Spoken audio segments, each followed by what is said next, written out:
वसुदेवसुतं देवं कंसचाणूरमर्दनं देवकी परमानन्दं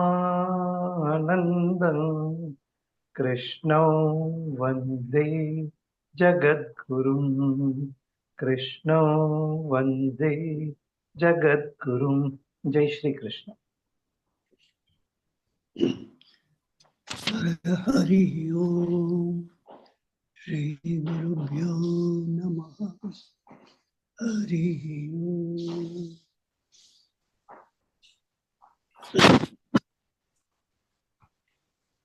तो पिछले सेशन में हम लोग समाधि की बात कर रहे थे, ठीक है। तो इस अगले दो श्लोकों में समाधि का बड़ा डिटेल में बताया गया है। अब ये समाधि थोड़ा सा मैं आपको जस्ट एक्सप्लेन कर देता हूं कि समाधि का लिटरल मीनिंग क्या है मालूम? सम अधि। सम मतलब बैलेंस्ड और अधि मतलब बुद्धि। मतलब बुद्धि का बैलेंस्ड होना, उसको समाधि कहते हैं। अब जो हठ योग में समाधि होती है वो थोड़ी अलग होती है। उसमें हठ योग या राजयोग में जो भी समाधि है उसमें थोड़ा शारीरिक चीजें भी प्रोमिनेंटली रहती है। मतलब उसमें प्राणायाम और प्रत्याहार का सहायता लिया जाता है। और हठ योग या राजयोग की समाधि क्या है कि चित्त में वृत्तियां नहीं आना। मतलब हमारे दिमाग में कोई ख्याल ही नहीं आए, ठीक है, ना अच्छा है ना बुरा है, एकदम वृत्ति आए ही नहीं, उसको समाधि कहते हैं। योग में, राजयोग में या हठ योग में। यहाँ पे वेदांत में थोड़ा सा अलग अंतर होता है। यहाँ पे पहले ये बेसिकली यहाँ पे जो समाधि ना, इसका ज्ञान से कनेक्शन है। ज्ञान को प्राप्त करना ही समाधि यहाँ कहलाता है। किस चीज का ज्ञान? ज्ञान रुपए पैसे का ज्ञान नहीं, ब्रह्म का ज्ञान, दृष्टा और दृश्य में विवेक करने का ज्ञान, जीव और आत्मा में विवेक करने का ज्ञान, आत्मा और ब्रह्म की एकता को समझने का ज्ञान, उसको ज्ञान कहते हैं। तो देखिए क्या होता है कि एक तो हम अपने दिल में चिंतन करते रहें और तब समाधि कर ले, या एक हम दुनिया की बाहर की जितनी भी वस्तुएं हैं उसका विश्लेषण करते जाएं। उसको जो है, ये नहीं है, ये ऐसा नहीं है, ये ऐसा नहीं है, ये ऐसा नहीं है, डिस्कस करते जाएं। और फाइनली जब हम बेस में पहुंचेंगे ना, तो वो ब्रह्म होगा। तो एक आंतरिक समाधि होती है जो हम हृदय में करते हैं, और एक हम जो बाहरी विषयों की के सहायता से करते हैं उसको बाह्य समाधि कहा जाता है। खैर, अब यहाँ पे 23वें श्लोक की ओर हम चलेंगे। हाँ, 22वां श्लोक मैंने आपको लास्ट वीक बताया था। 23वां श्लोक देखिए। 23वें श्लोक में दो प्रकार की समाधि बताई गई है, सविकल्प समाधि और निर्विकल्प समाधि। ये क्या है ये हम थोड़ा सा समझेंगे। और उसमें भी सविकल्प समाधि में दो भाग हैं। हाँ, दृश्य और शब्द अनुविदित समाधि है। पुनः दृश्य शब्दानुविदेन सविकल्प पुनः द्विधा। मतलब सविकल्प समाधि में भी द्विधा, दो और सब सब है। तो पहले देखते हैं क्या है। हाँ, सविकल्प समाधि क्या है। तो अपने दिल में दो प्रकार की समाधि हो सकती है। एक को सविकल्प समाधि कहते हैं और दूसरे को निर्विकल्प समाधि कहते हैं। इसको थोड़ा सा समझना पड़ेगा। यदि मान लीजिए हम अपने दिल में, अपने हृदय में सोचते रहे और तब भी हमारे हृदय में एक ड्युअलिटी रहे, द्वैत की वृत्ति रहे, हाँ, कि संसार अलग है, भगवान आत्मा अलग है, ब्रह्म अलग है, जहां जहां वृत्तियां रहेंगी और ड्युअलिटी रहेगी ना, ठीक है, तो उसको सविकल्प समाधि कहते हैं। और जहां पे हम समझने लगेंगे कि it is nothing but pure consciousness, कि संपूर्ण ब्रह्म, पूर्ण विश्व कुछ नहीं है, केवल एक चैतन्य है, तो उसको निर्विकल्प समाधि कहते हैं। देखो, समाधि आपको समझाने के लिए बता रहा हूं। समाधि और निद्रा मतलब सोना, सुषुप्ति, दोनों में बहुत सिमिलरिटी है, हाँ, लेकिन दोनों एक ही चीज नहीं है। सुषुप्ति को समाधि नहीं कहा जा सकता है। कैसा होता है, देखिए आपको बताते हैं। मान लीजिए आपको नींद आने वाली है, हाँ, ठीक है, आप बिस्तर पे लेटे हो, आपको नींद आने वाली है, आप थोड़ा हा जमाई भी लेते हो, हाँ, आपकी आपकी पलक भी थोड़ा बहुत झपकने पकने लगती है, ठीक है, तब आप मन में क्या सोचते हो, अभी नींद आने वाली है, ठीक है, आप ऐसा सोचते हो। अभी नींद आई नहीं है, हाँ, लेकिन आप सोचते हो कि नींद के लक्षण आ गए हैं, लेकिन नींद आई नहीं है। और जब तक ये कल्पना हमारे मन में रहती है ना, मतलब हम सोच रहे हैं कि नींद आएगी आएगी और नींद आई नहीं है, वो सविकल्प समाधि हो गई, ठीक है, उसकी तरह हो गई, वो नहीं हो गई, उसको सविकल्प समाधि कहेंगे। और अब आगे सुनिए। आपको नींद आ गई, एक बार नींद आ गई तो सब थॉट्स गायब हो जाते हैं, सब सोचना बंद हो जाता है, अंतःकरण बंद हो जाता है, एक भी अंतःकरण, मन, बुद्धि, अहंकार कुछ नहीं रहता है, बराबर, ठीक है। हम जो सोने का ट्राई करते रहे वो सब गायब हो गया, केवल नींद रह गई है, और कुछ नहीं रह गया, और कुछ का अपने को पता भी नहीं रहता है, हाँ, हम जिंदा हैं, हम नहीं जिंदा हैं, हम है नहीं है, मन है, बुद्धि है, अहंकार, एक बार नींद में चले गए तो सब कुछ खत्म हो जाता है, खाली नींद रहती है। ये जो खाली नींद है ना, ये निर्विकल्प समाधि के समान है। तो जब तक हम सोचते रहेंगे नींद आने वाली है, नींद आने वाली है, और मन में विचार रहेंगे, तो वो सविकल्प समाधि के समान है। और जो ही नींद आ गई और हमारा सब ध्यान खत्म हो गया, चित्त में कोई वृत्ति नहीं रह गई, हाँ, कोई थॉट्स नहीं रह गया, उसको हम निर्विकल्प कहते हैं। तो निर्विकल्प में ना आदमी टोटली फ्री हो जाता है, मुक्त हो जाता है, उसके मन में कोई थॉट्स नहीं रहते हैं, कोई कामना नहीं रहती है, कोई दुख नहीं रहता है, कोई सुख नहीं रहता है। ये निर्विकल्प समाधि का कोई दो भाग कुछ नहीं होता है, वो एक ही रहता है। जो सविकल्प समाधि है वो दो प्रकार की होती है। दृश्य शब्दानुविद्येन सविकल्प पुनर्द्विधा, द्विधा मतलब दो प्रकार की है। तो ये सविकल्प समाधि दो प्रकार की कैसी है, ये जरा अगले श्लोक में बताया है, हाँ, इसको देखिए, ठीक है, 24वां श्लोक देखिए,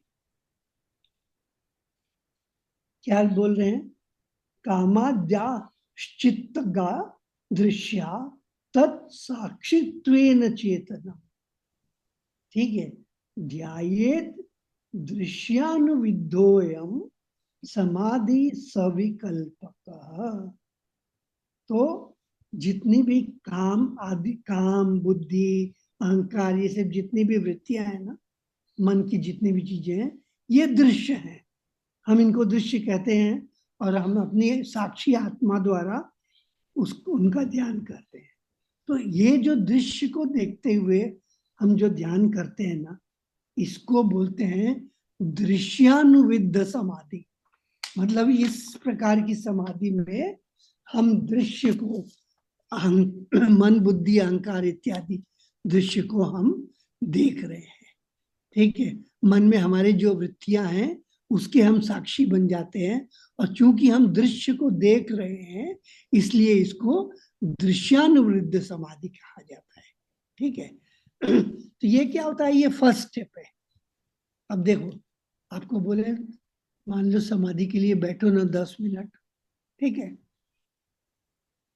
तो यदि आप दिन भर परेशानी में रहे होगे, चिंता करते रहोगे, काम करते रहे होगे, इधर उधर विचार भागते रहेंगे ना, और उसके बाद आपको बोले कि 10 मिनट समाधि में बैठो, आप नहीं बैठ पाओगे। आप कभी भी ट्राई करके देखना, उसके लिए बहुत तैयारी करनी पड़ती है। आप कभी भी समाधि के लिए बैठो विदाउट प्रिपरेशन के, तो क्या होगा, 2 सेकंड के लिए बैठोगे नहीं कि आपको लगेगा अरे इधर खुजली हो रही है, अरे इधर कुछ हो रहा है, अरे अरे पैर में दुख रहा है, अरे सिर में दुख रहा है, अरे कमर में दुख रहा है, आपका हाथ इधर जाएगा, आपका हाथ उधर जाएगा। आप लोग ने इस बात को जरूर एक्सपीरियंस किया होगा। हाँ, देखिए बहुत बार आता है, आप जो ही ध्यान के लिए बैठोगे खुजली आने लगेगी।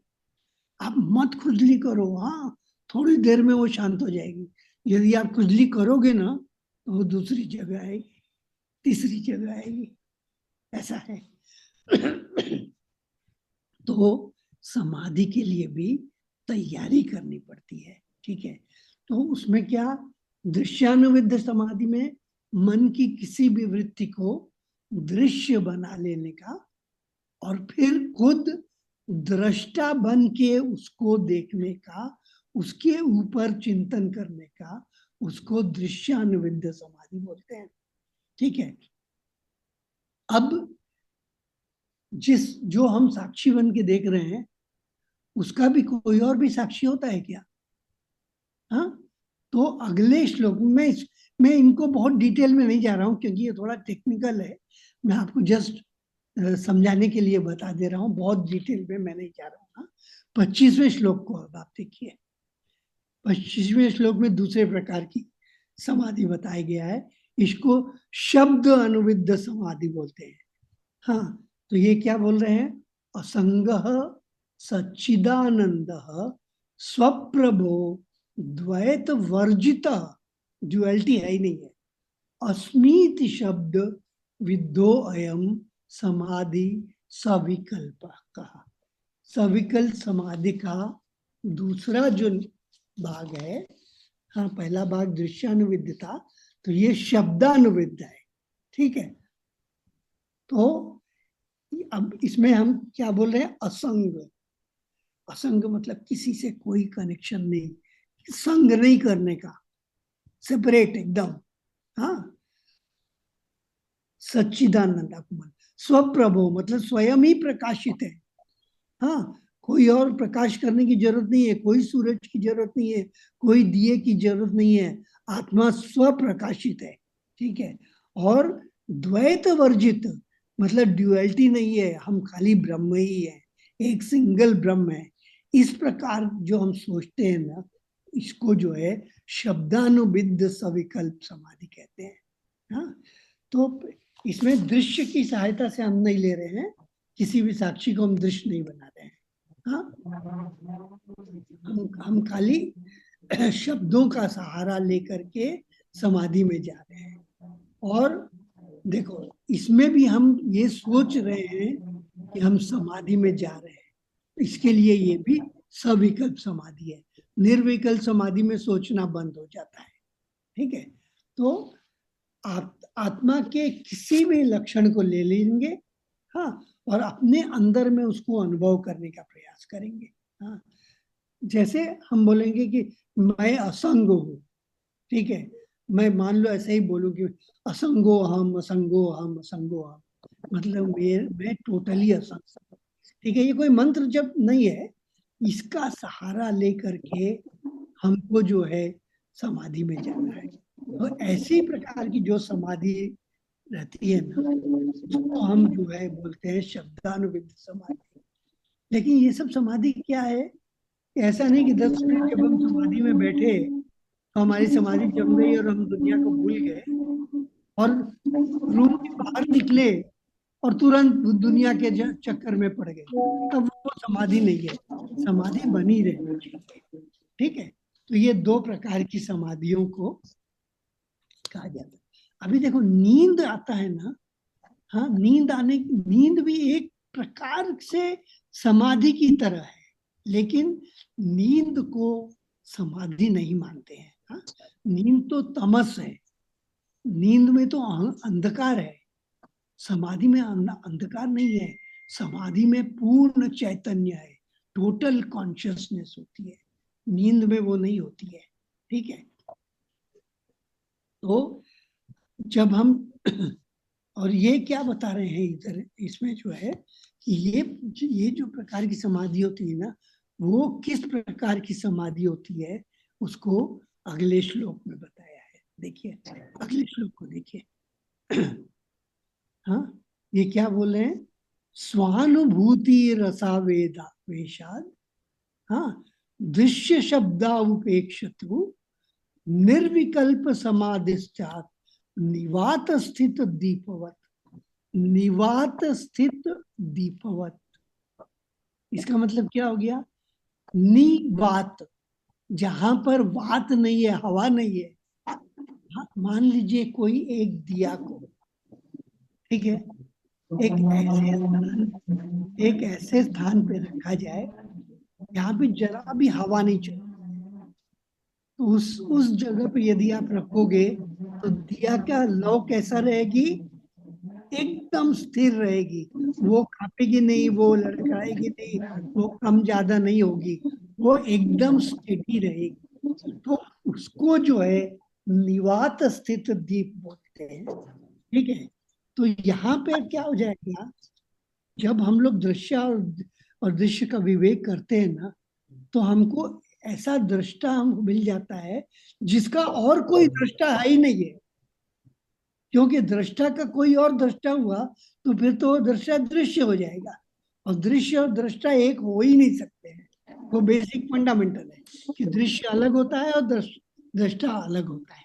ठीक है, तो क्या होता है कि जिस दृष्टा को दृश्य की तरह हम देख नहीं सकते हैं, ठीक है, और उसका हम चिंतन करते हैं, उसको दृश्यानुविद सविकल्प समाधि कहते हैं। और जब हम असंग होकर के समाधि करते हैं तो उसको जो है शब्दानुविद समाधि करते हैं।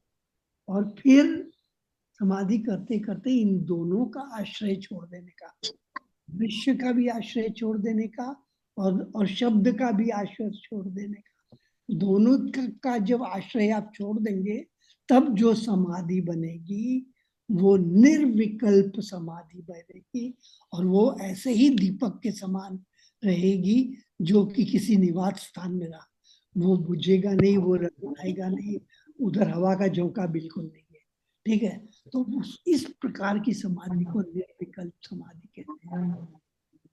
अब कोई क्या होता है, कोई कोई लोग ना समाधि में जाने से डरते हैं। हाँ, वो क्या सोचते हैं कि यदि समाधि में हम जाएंगे ना तो हम मर जाएंगे, हम इस दुनिया में वापस ही नहीं आएंगे। ऐसी भावना लोगों के मन में आ जाती है। कभी कभी आपने पढ़ा होगा कि वो महान योगी हुए, उन्होंने जो है समाधि में चले और फिर अपने ब्रह्म रंध्र में से उन्होंने कर दिया अपने शरीर का। इस वेदांत की निर्विकल्प समाधि में शरीर का कुछ काम ही नहीं है। यहाँ शरीर से कोई मतलब ही नहीं है। ये पूरा का पूरा हमारे हृदय में है और हमारी आत्मा और हमारी बुद्धि से इसका कनेक्शन है। ये टोटली ज्ञान ओरिएंटेड है। इसको तो यदि इसमें आप निर्विकल्प समाधि में जाएंगे तो आपको डरने की कोई जरूरत नहीं है। ये शरीर छोड़ने का तरीका नहीं है और इसका शरीर से कोई मतलब नहीं है। ये केवल और केवल अज्ञान को निकालने का तरीका है, ठीक है, और कुछ हमको अज्ञान को तो अब क्या है, अब हमको समझ में आना चाहिए ये समाधि क्या है। समाधि क्या है? मन का समाधान है। हाँ, जब अंतःकरण जो है ना अपने शुद्ध रूप में जाके मिल जाता है तो उसे समाधि कहते हैं। तो अंतःकरण का जो शुद्ध रूप होता है वो आत्मा होता है, ठीक है। कहते हैं समाधीयते यस्मिन अंतःकरण मिति समाधि ही, मतलब जिससे जिसमें जाके अंतःकरण ही समाधिस्थ हो जाता है वही समाधि है, ठीक है। तो अंतःकरण की समाधि को जब अंतःकरण लीन हो जाए आत्मा में तो उसको समाधि कहा जाता है। कैसे? मान लीजिए आपके पास में एक अंगूठी या हार है, आपने उसको लोहे उसको आग में गलाया तो वो क्या बन जाएगा? वो सोना बन जाएगा। वो अंगूठी नहीं रहेगा, वो हार नहीं रहेगा, वो सोना बन जाएगा। उसी तरह आप आपके टोटल अंतःकरण को यदि अपनी आत्मा में लीन कर दोगे तो वो स्वयं भी आत्मा का भाव हो जाएगा, ठीक है। देखो, सोने की जो कोशिश करते हैं वो सविकल्प समाधि होती है। नींद जो आ जाने का रहता है उसके बाद हमको कुछ पता नहीं होता है, उसको निर्विकल्प समाधि कहते हैं। क्योंकि एक बार नींद आ जाने के बाद कोई किसी को ये पता नहीं चलता है कि हम कब सो गए। उसी तरह जब आप समाधिस्थ हो जाओगे ना तो आपको नहीं पता चलेगा आप कब समाधि में गए, आपको कुछ भी पता नहीं चलेगा। जैसे नींद में आपको कुछ पता नहीं चलता है वैसे समाधि में भी आपको कुछ पता नहीं चलता। तो ऐसा कहा जा सकता है कि समाधि जो है ना वो नींद रहित नींद है। मतलब जैसे नींद में आपको कुछ पता नहीं चलता है वैसे ही समाधि में भी आपको कुछ पता नहीं चलता है। दोनों में जो है ना निर्विकल्प हम रहते हैं। लेकिन एक चीज याद रखिएगा कि देखो, जब हम सुषुप्ति में रहते हैं ना, नींद में रहते हैं ना, तो हमारा अंतःकरण खत्म हो जाता है, वो लय हो गया, ठीक है। हमारे संसार के विविध रूप विविध रंग सब खत्म हो जाते हैं नींद में। नींद में भी दुख भी नहीं रहता है, भय भी नहीं रहता है, चिंता भी नहीं रहती है। हाँ, ये सब चीजें कॉमन है समाधि में भी, ठीक है। समाधि में भी अंतःकरण नहीं रहता है, समाधि में भी दुनिया का की विविधता खत्म हो जाती है, दुनिया का नानात्व खत्म हो जाता है, नाना प्रकार की चीजें दुनिया में है, सब खत्म हो जाती है। समाधि में भी दुख भय चिंता कुछ भी नहीं रहती है। तो इसलिए नींद और समाधि बहुत सिमिलर है। दोनों में फर्क क्या है कि नींद में अज्ञान और तमस है, अंधकार है, और समाधि में ज्ञान और प्रकाश है। बाकी चीजें सिमिलर हो रही हैं दोनों में, नींद में और समाधि में, लेकिन नींद में अज्ञान और अंधकार होता है और समाधि में ज्ञान और प्रकाश होता है। एक में निषेध होता है और दूसरे में निषेध नहीं होता है। हाँ, एक क्षणिक रहता है, नींद थोड़ी देर के लिए ही रहती है, लेकिन जो समाधि रहती है वो शाश्वत होती है, वो आत्म के लिए होती है। इसलिए समाधि को नींद आप मत समझिएगा, ठीक है। तो ये एक अंदर की समाधि है और एक बाहर की समाधि है। हाँ, अभी जो है बाहर की अंदर की समाधि के बारे में आपको अभी बताया, सविकल्प और निर्विकल्प। अभी बाह्य समाधि के बारे में शंकराचार्य जी क्या कहते हैं वो भी आज सुन लीजिए। हाँ, 27 श्लोक हम देखेंगे। हाँ, 27 श्लोक। जोशी जी 27वां श्लोक जरा। हाँ, ये क्या बोल रहा है? हृदय व बाह्य देशे अपि यस्मिन् कस्मिंश्च वस्तुनि समाधिराज्य सन्मात्रा नाम रूप पृथक कृत है। तो कैसे, इसी जैसे हम लोग अपने हृदय के अंदर में समाधि कर सकते हैं, उसी तरह बाहर की किसी वस्तु का आश्रय लेकर समाधि में जाया जा सकता है, और उस प्रकार की समाधि को भी बाह्य समाधि कहा जाता है। तो देखो, समाधि क्या है? समाधि को स्वानुभूति कहते हैं। स्वानुभूति मतलब स्वयं अनुभव करना। हाँ, ठीक है। तो क्या होता है कि जब आपको किसी वस्तु का एकदम स्टैंडर्ड प्रामाणिक ज्ञान हो गया, ठीक है, आपको उसका प्रूफ मिल गया, सब कुछ हो गया, तो देन यू नो कि एग्जैक्टली ये वस्तु क्या है। ठीक है, उसी को अनुभूति कहते हैं। ठीक है, पहले क्या होता है, जब आप किसी वस्तु को देखते हो ना, तो उसका एक जनरल नॉलेज होती है उसके बारे में, एक सामान्य ज्ञान होता है। फिर उसके बाद जब वो वस्तु को आप पास से देखते हो, तो आपको थोड़ा एक्सपीरियंस होता है। ठीक है, जैसे फॉर एग्जाम्पल, कोई व्यक्ति जो है ना आपके घर पे आया, आपने उसको कभी देखा नहीं, ठीक है, लेकिन वो आके आपको मिला, आप कुछ नहीं पहचानते हो उसको, लेकिन जब वो बोला, अरे मैं पुरुषोत्तम जोशी हूँ, ठीक है, तब आप उसको पहचान लेते हो कि हाँ हाँ हाँ, आप तो वही पुरुषोत्तम जोशी हो। तो इसी तरह बाहरी चीजों का शुरू में हमको ज्ञान नहीं आता है, लेकिन यदि हम वेदांत के प्रमाण से उसके सही रूप को जान ले, तो वो भी एक तरीका होता है समाधि से। तो प्रामाणिक ज्ञान से अपने स्वरूप की, स्वयं के स्वरूप की जो जानकारी रहती है, उसको स्वानुभव कहते हैं। स्वयं अनुभव, स्वानुभव।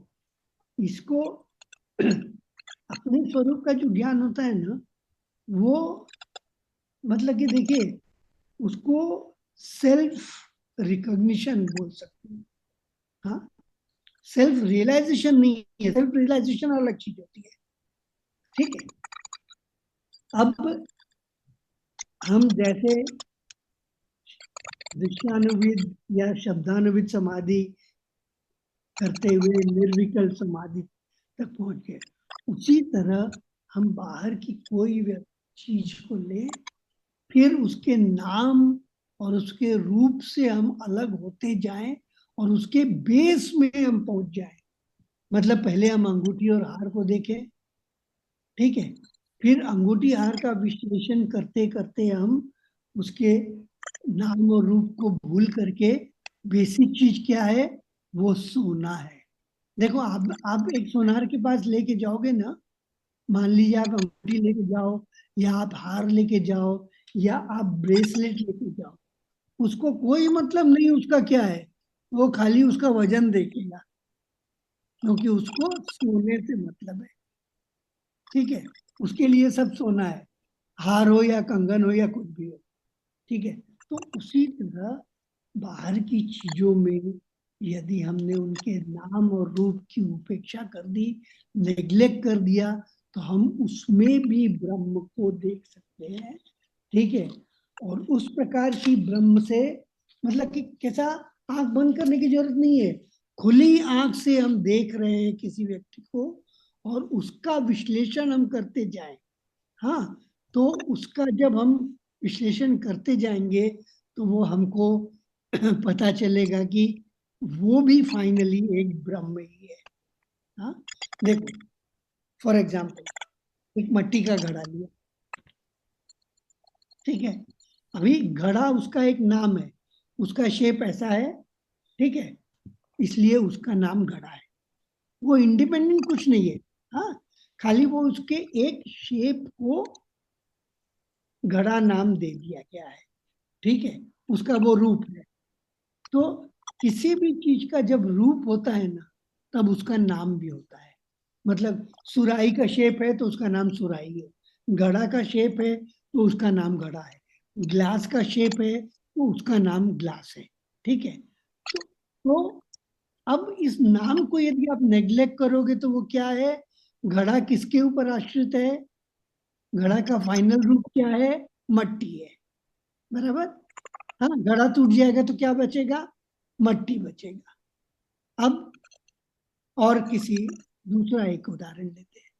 मान लीजिए आप ये जो पैंट या शर्ट पहने हुए हैं, ठीक है, ये क्या है? पहले ये एक कपड़ा था, ठीक है। कपड़े को काट छांट के सिल करके पैंट या शर्ट बना दिया गया, ठीक है। तो पैंट या शर्ट के पीछे जाओगे तो कपड़ा है। कपड़ा किससे बना है? तो धागे से बना है, बराबर है। सूत का धागा, धागा लिया और धागे का ताना बाना करके बनाया तो वो कपड़ा बन गया। तो धागे के पीछे क्या है? सूत है। अरे कपड़े के पीछे क्या है? सूत है। अब सूत के पीछे क्या है? कापूस। तो कॉटन है, कापूस है, ठीक है। अब कॉटन से धागा बना, कॉटन के पीछे क्या है? कॉटन कहाँ से आता है? कॉटन उसके बीज में से आता है, बराबर है। तो कॉटन के बेस में आप जाओगे तो आपको क्या दिखेगा? वो बीज दिखेगा। और बीज कहाँ से आता है? मट्टी में से आता है, पृथ्वी में से आता है। तो हाँ, पैंट शर्ट था, विश्लेषण करते करते हम कहाँ पहुंच गए? मिट्टी में। मिट्टी, मिट्टी तक पहुंच गए। तो उसी तरह अब मिट्टी भी एक नाम है, हाँ, ठीक है, उसका भी एक रूप है, बराबर है। उसको भी जब आप निग्लेक्ट कर दोगे तो क्या बचेगा? वही ब्रह्म है, उसको ही ब्रह्म कहते हैं। तो जब आप दुनिया की कोई भी चीज, जो हजारों चीजें दिखलाई पड़ रही है ना, जब आप उसका विश्लेषण करते जाओगे, देखो साइंटिस्ट लोग क्या करते हैं, हाँ, कोई भी चीज लिया तो उसका विश्लेषण करते करते पहले कहाँ तक पहुंचे रहे? आज से 10 20 50 साल पहले मॉलिक्यूल तक पहुंचे रहे, हाँ, अणु तक पहुंचे रहे। फिर और विश्लेषण किया तो कहाँ तक पहुंचे? परमाणु तक पहुंचे, एटम तक पहुंचे, ठीक है। और विश्लेषण किया, देखो कितनी सिमिलरिटी है वेदांत में और साइंस में, मैं आपको बताने की कोशिश कर रहा हूँ। एटम का भी वो किया तो कहाँ पहुंचे? इलेक्ट्रॉन, प्रोटॉन और न्यूट्रॉन तक पहुंचे। अब उसका भी जब वो और कोशिश कर रहे हैं विश्लेषण करने की, तो वो क्या बोल रहे हैं मालूम? It is nothing but energy. Vedanta क्या कह रहा है? ये ब्रह्म भी वही निर्गुण निराकार एनर्जी है। वेदांत भी वही कह रहा है। वेदांत आज से 10,000 साल पहले से कर रहा है, कह रहा है, और साइंटिस्ट लोग अब उसको समझ रहे हैं। हम लोग अब उसको समझ रहे हैं, ठीक है। तो ये समझने की चीज है, इसको ही ब्रह्म कहते हैं। और समाधि में जाने के बाद में हम इस चीज की, हम दुनिया की हर चीज की एकत्व एकत्व को समझने लगते हैं। It is nothing but that one only, ठीक है। इसी को बोलते हैं नॉन ड्युअलिटी, हाँ, इसी को बोलते हैं नॉन ड्युअलिटी। कि जब आप एनालाइज करते जाओगे दुनिया की कोई भी चीज ले लोगे, तो finally you will reach at one place. That one place is, उसको आप भगवान बोलो, परमात्मा बोलो, ब्रह्म बोलो, जो आप बोलो, वो आपके ऊपर है। बट वही एक चीज है, और यही वेदांत कहता है, ठीक है। और यही हम दृग दृश्य विवेक करके समझते हैं। तो समाधिराध सन्मात्र नाम रूप पृथक कृति, नाम और रूप को हम जब पृथक करते जाते हैं ना, करते जाते हैं, किसी भी वस्तु का कस्मिंश वस्तु नहीं, तो फिर हमको क्या होता है? हम बाहर की दुनिया में रहते हुए भी समाधि में जा सकते हैं। इस प्रकार की समाधि को शंकराचार्य जी ने बाह्य समाधि कहा है, ठीक है। तो आज हम यही पर समाप्त करते हैं। अगले वीक में मैं कोशिश करूंगा कि चारों श्लोक को समझ सके, तो फिर ये विषय भी हमारा शायद कंप्लीट हो पाएगा, या फिर और एक हफ्ता लगेगा, देखिए कोशिश करता हूँ। मैंने बहुत बहुत कॉम्प्लेक्स विषय है, मैंने काफी कोशिश किया है समझाने की। फिर मैं जब अब सम अप करूंगा तो फिर मैं आपको एक बार फिर से उसको जितना सिंप्लीफाई कर सकता हूँ करने की कोशिश करूंगा। ठीक सर है, एक क्वेश्चन पूछ सकते हैं? हाँ पूछिए ना। ये सविकल्प समाधि और निर्विकल्प समाधि, इस ये निर्विकल्प समाधि डायरेक्ट जा सकता है क्या? सविकल्प होके निर्विकल्प में जाता है इंसान? निर्विकल्प समाधि में जाना बहुत डिफिकल्ट होता है, उसके लिए बहुत प्रैक्टिस की जरूरत पड़ती है। तो पहले सविकल्प समाधि से ही जाना इजियर रहेगा। बहुत कुछ कुछ बहुत लोग रहते हैं पहुंचे हुए लोग, वो लोग डायरेक्टली भी जा सकते हैं, यू नो, बट लेकिन नॉर्मल रूट नॉर्मल रूट में you will have to go first through Savikalpa samadhi, क्योंकि जब तक आपके मन के विचार नहीं खत्म होंगे ना, हाँ, तो वो दृश्य दिखते रहेंगे। तो आपको वो दृश्यानुमित समाधि से शब्दानुमित समाधि, ये दोनों सविकल्प समाधि है, इसमें से हो करके तब निर्विकल्प की ओर जाना पड़ेगा। अभी सविकल्प समाधि में बाहर का ये जानकारी रहती है तो उस पे से बाहर आ सकता है। निर्विकल्प से इंसान बाहर कैसे आता है? निर्विकल्प समाधि में कुछ रहता ही नहीं है, there is nothing, you know, he will not उसमें he will not come out of samadhi. No, you will come out of samadhi, you will come out of samadhi, उसमें जरा भी डरने की बात नहीं है, यू नो। ये देखो, basically this is all knowledge, you know, the moment you feel oneness of everything, that is nirvikalp samadhi. हाँ, you have to feel oneness of everything कि कुछ और है ही नहीं है, और उस समय में आपको जो प्रसन्नता होगी ना, तो आपका आपका जो है वो आनंद, उसको डिस्क्राइब नहीं किया जा सकता है। सर टाइम हो गया, मैं प्रार्थना करता हूँ। ओके, असतो मा सद्गमय, तमसो मा ज्योतिर्गमय, मृत्योर्मा